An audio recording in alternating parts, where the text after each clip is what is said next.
एक छोटे से गांव में राजू नाम का एक लड़का रहता था।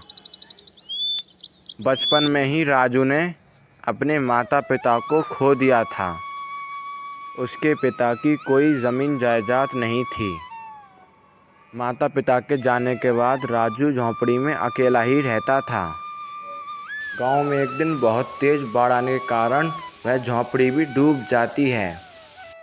गांव का मुखिया हरिनाथ बहुत ही दयालु स्वभाव का था। उसने राजू पर तरस खाकर अपने यहाँ काम पर रख लिया और रहने के लिए एक घर भी दे दिया।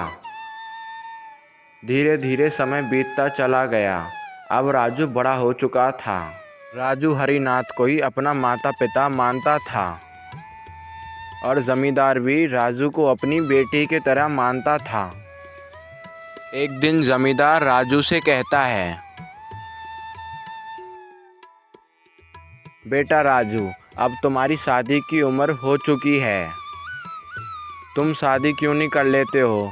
तुम्हारी पत्नी आएगी तो तुम्हारा आधा काम तो वही संभाल ले जाएगी। अगर तुम्हारी नज़र में कोई लड़की है तो मुझे बताओ। तुम्हारी पत्नी आएगी तो तुम्हारा घर संभाल लेगी। तुम्हारी आगे जिम्मेदारी वही संभाल लेगी। और भैया, मेरी उम्र हो चली है।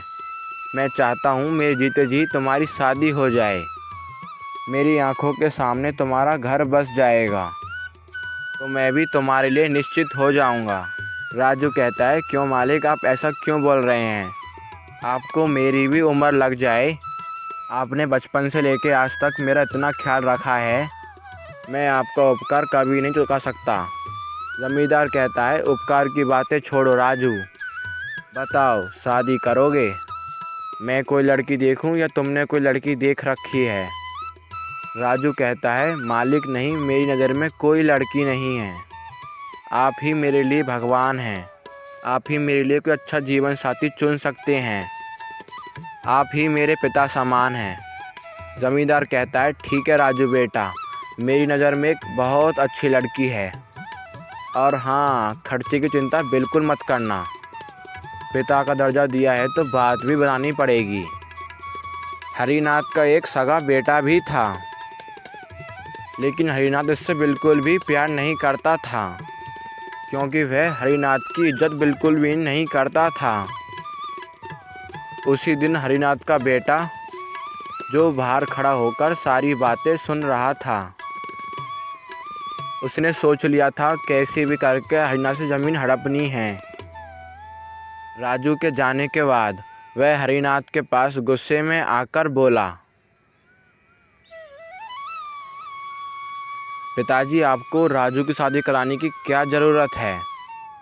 आपको उसकी शादी का पूरा खर्चा क्यों उठाना है? वैसे भी वो आज तक हमारे टुकड़ों पर पलता हुआ आया है और अब आप उसकी शादी भी करवा रहे हैं। आपने उसका ठेका ले रखा है क्या? आप मेरे साथ बहुत ही बुरा कर रहे हो। जुबान संभाल कर बात करो किशोर। राजू मेरे बेटे जैसा है। मुझे सब पता है, कौन अपना है और कौन पराया है। तुम मुझे मत सिखाओ क्या सही है क्या गलत। मैं तुम्हारा बाप हूँ, समझे ना? ये सुनने के बाद किशोर को बहुत ही ज़्यादा गुस्सा आ जाता है। फिर किशोर अपने पिता हरिनाथ से कहता है, पिताजी, आप ठीक नहीं कर रहे हैं। आपका बेटा मैं हूँ, वो फटीचर राजू नहीं।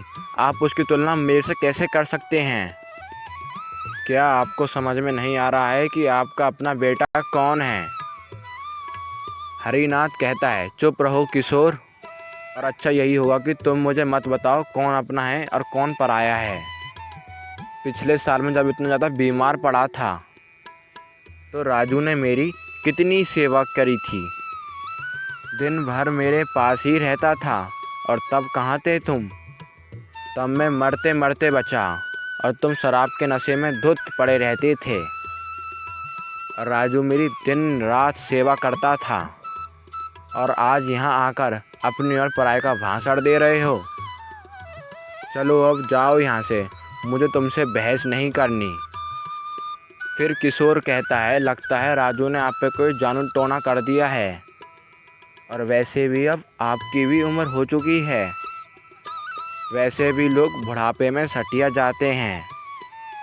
अच्छा होगा कि अब आप सारा हिसाब किताब मुझे दे दीजिए, नहीं तो आप सारा पैसा यूं ही किसी पर लुटा देंगे। अब आप पर मैं भरोसा नहीं कर सकता, वरना मैं उस राजू को घर से बाहर निकाल दूंगा। ये बात सुनते ही हरिनाथ को बहुत ज़्यादा गुस्सा आ जाता है। जब तक मैं ज़िंदा हूँ कभी ऐसा नहीं होगा। तुम्हारे हाथ हिसाब किताब देकर मैं अपना नाम खराब करना चाहता? मैंने पैसे बहुत मेहनत से कमाए हैं, समाज में मेरा बहुत नाम है। अगर तुम्हें सारा हिसाब किताब चाहिए तो पहले उस लायक बन के आओ, तब आना मेरे पास।